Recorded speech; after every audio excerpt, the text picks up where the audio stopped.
Good morning, everybody, or afternoon or evening, depending on where you are on this beautiful planet. My name is Shannon Lee. I'm a soon-to-be naturopathic doctor, and I have the beautiful Dr. Paris Grady joining Hello. me today for a really exciting conversation. And Paris, I'm just going to open this space for you to introduce yourself and share anything you feel like needs to be shared. Yes, so again, I'm Dr. Paris Grady. A lot of people call me Dr. Paris. I am a naturopath, graduated in 2025. So I'm in my first year of really doing a lot of health consultations. Um, and I'm also just an artist, a poet, a free flower.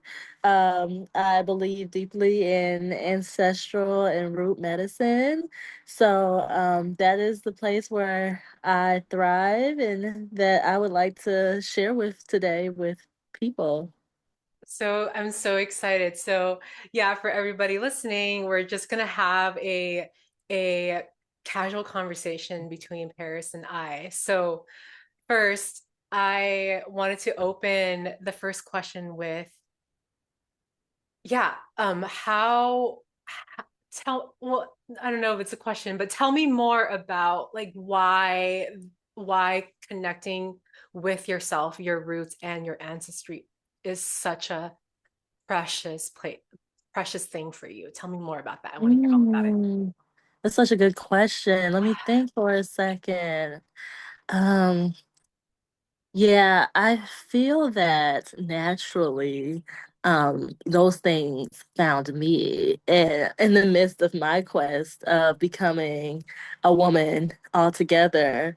Um, When I was in college, undergrad, I just felt this sense of needing to go deeper and figuring out who I am and like the whys of the world. I think at a certain age, you're like, why is this and why is that? And so one thing led to another. And then I was deep into learning about my roots and ancestry. Haven't really been able to get super duper specific about my specific roots, but being able to study a lot of the ancient African traditions was like really important to me before uh, going to medical school. So in medical school, a lot of that kind of it just falls to the wayside because Hmm.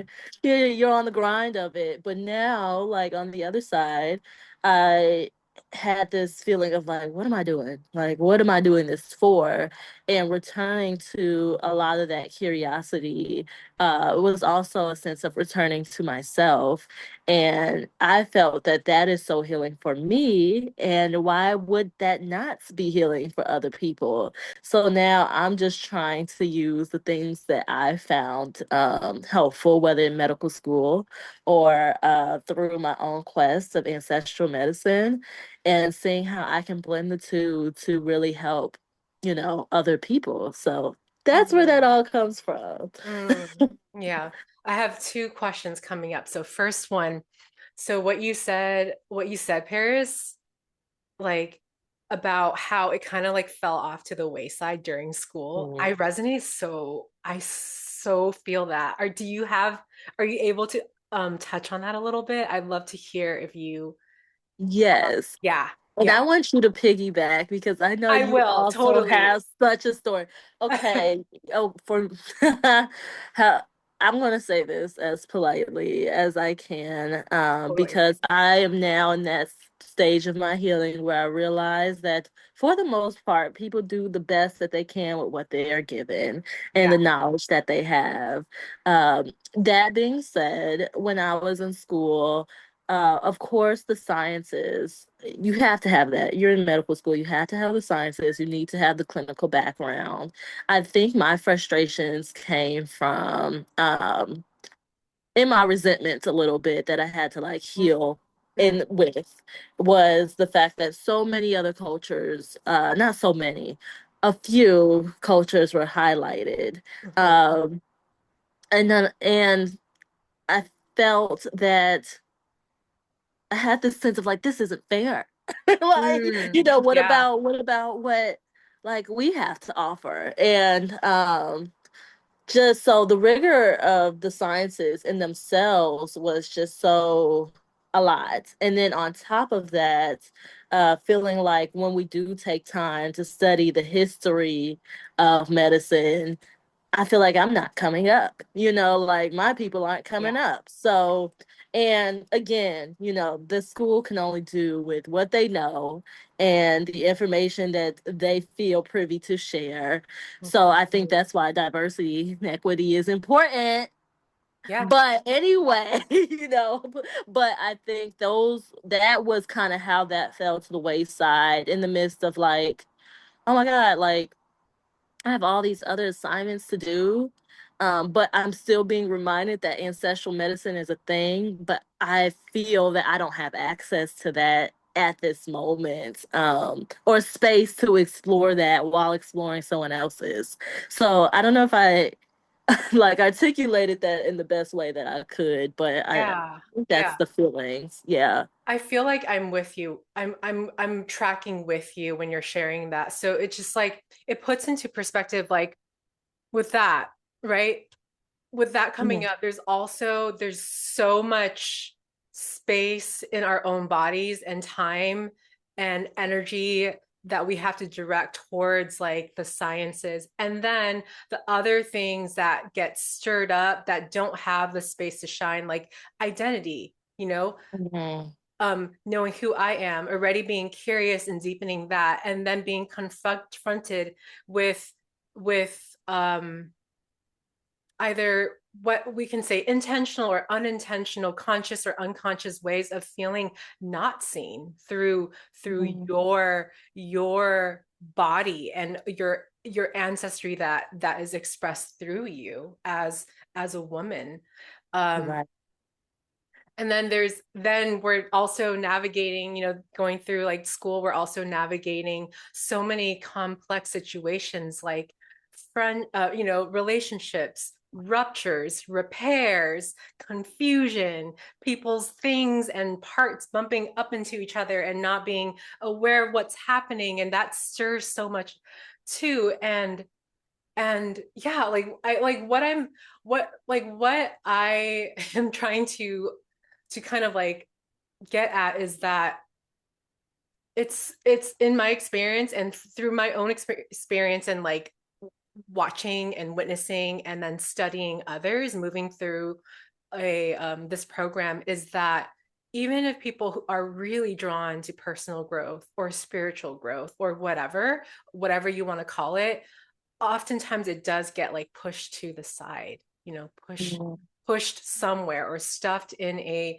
little box that gets put in storage somewhere. Yeah. And it's for me it's heartbreaking in a way because where I'm at right now and what I'm really passionate about is like as I'm navigating my very last year before graduation from school, I've intentionally like created room to bring in my ancestral lineage, which is Chinese, um, like Mhm. like over 99% Chinese. And when I've done that, it's actually enriched my learning along in school. Mhm. And I'm like, wow. I can't help but like imagine like what that could be if this becomes more of a reality that more people and their nervous systems and their brains can like consciously bring in. Well, Yeah. pretty powerful. Um, Yeah. yeah, just to piggyback off of that, I read this book. It's called Know Thyself by Naeem Akbar. Uh, And that was one of the first books after school that made me say, wow, this mm, actually inspires me to learn because it talked through a lens of saying, if you do not see yourself in the work, you are always a background character, right? So, one thing that I pick up specifically in clinical language when we're studying and learning is okay, well, there is this sense that we need to point out what is only exclusive to communities of color, right? Like, oh, like this is a thing, and mostly Asian people get this, or mostly African American people get this, or this is. But what I started to learn, recognize while I was in school, I'm like, I haven't heard of a lot of these things, but there is no acknowledgement that this is only in white communities or mostly in white. But Mm, when there is no sense of like, oh no, this is mostly seen in white people. I felt yeah. there was this sense of like everything is normal until it's in a certain community. Uh-huh. That's how I Yeah. started interpreting it because it Yeah. took me outside of school to recognize, okay, like a lot of this condition is not going to be seen a lot in the people that I work with. This was a condition that was in a different community, which I'm happy I learned about it, right? That's not the issue. The issue was feeling as if I people of color were is othered in a lot of Mhm. educational frameworks. So yeah, I just kind of had to piggyback off of what you were saying. I kind of lost kind of lost the main point, but I think just feeling like as a student, it is so important to do your own research and figure out, like, Mm, who you are and what is important to your community and who in your lineage, so that you have a framework before exploring so much other things. And that didn't come until after graduation, and I did the extra work outside of mm. school. So Yeah. that's Yeah. that. Yeah. Thank you for sharing that. I like 1000% agree with you have to know who you are.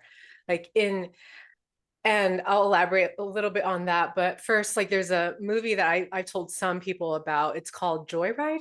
I believe it's Mm-hmm. on Netflix. It's a Mm-hmm. it's a movie, it's a comedy, it's intricate, it's silly, it's wacky, but it's like deep at the same time. And towards the beginning of the movie, there was a Chinese businessman telling the American Asian woman, um, like we can only do business if our families share a meal together.